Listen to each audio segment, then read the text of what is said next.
I stared at my phone like it was going to explain me. It stayed silent. So I did something new. I stayed silent too. Because in that silence I realized the real problem was not them. It was the part of me that needed an answer to feel okay. It started normally, the easy kind of connection. Quick replies, small jokes that turned into a rhythm, plans that sounded real, the feeling that this could become something. Then the replies slowed down, not dramatically, not even obviously, just delayed, shorter, less warmth. And my mind did what it always does when it senses distance. It started building explanations like a courtroom.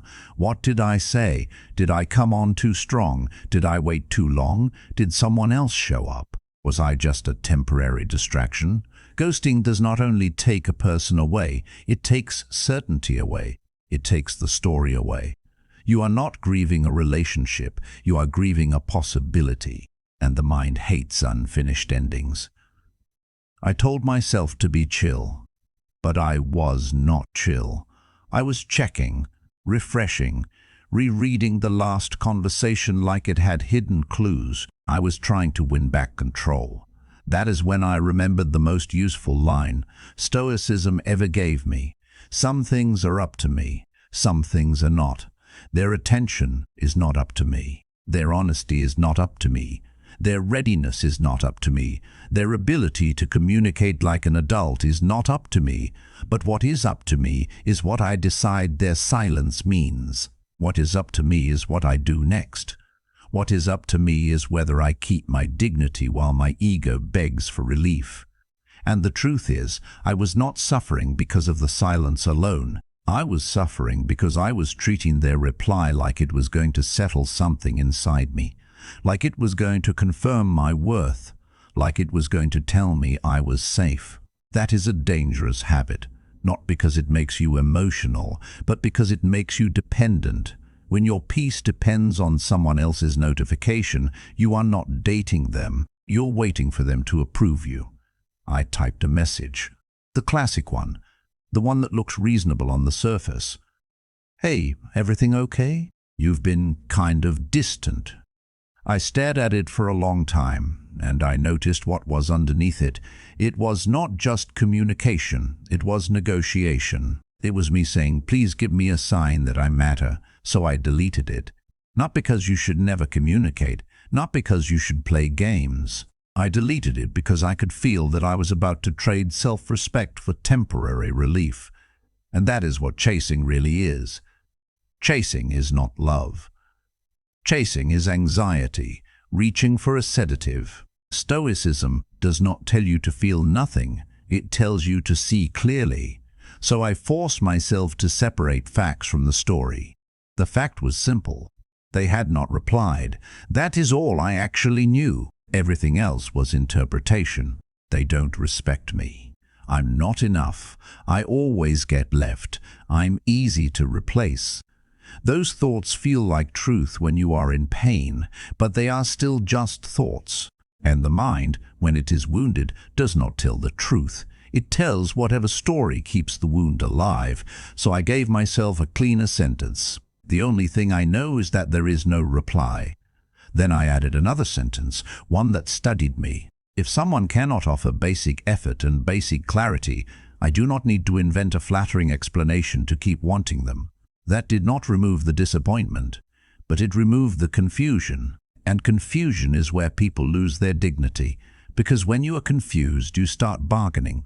You send the extra message. You try to be funnier.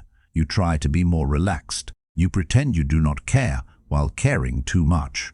You accept crumbs because the alternative is facing reality. But dignity is not something you suddenly have.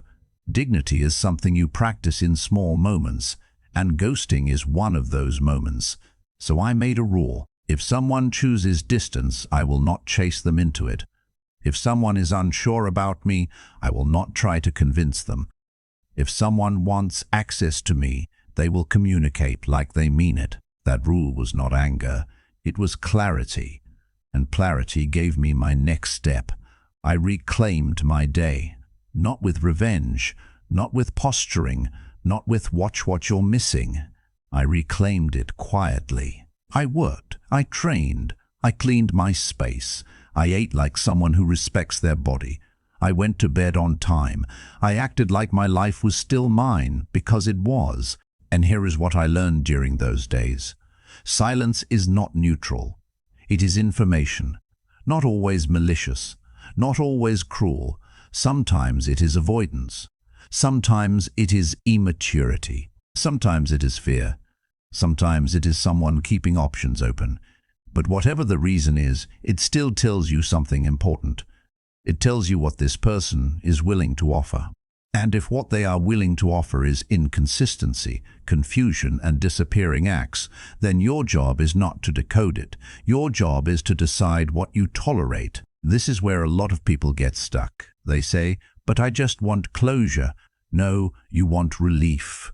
You want the mind to stop spinning. You want the pain to have a neat label so you can file it away. But you do not need closure to have clarity. You need standards. If someone vanishes, the standard is simple. I do not build connection on disappearing.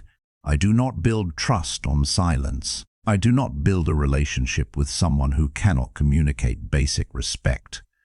And then I face the hardest part. Letting go without a dramatic ending. Letting go without a villain. Letting go without a final explanation that makes everything feel fair. That is a Stoic skill. Accepting reality as it is, not as you wish it would be. At one point, I considered sending one last message. Not to win them back. Not to guilt them. Just something clean. Something that closed the door without slamming it. So I wrote it like this. "Hey, I'm going to move on. I enjoyed getting to know you. Take care."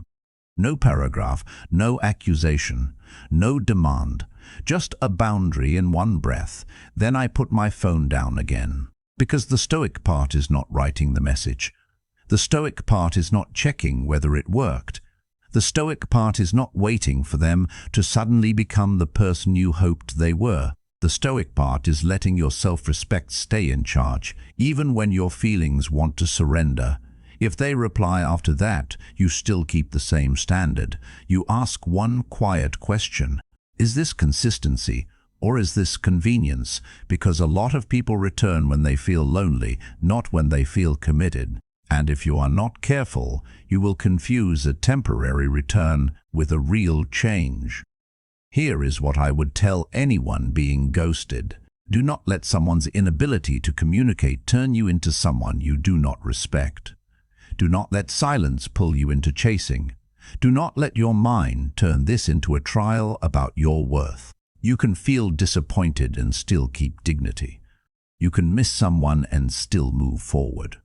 You can want connection without abandoning yourself to get it. No reply is a reply, and your response is your character. So the next time you feel that urge to double text, pause. Ask yourself, am I communicating or am I begging for reassurance? If it is reassurance, wait. Wait long enough for your nervous system to settle.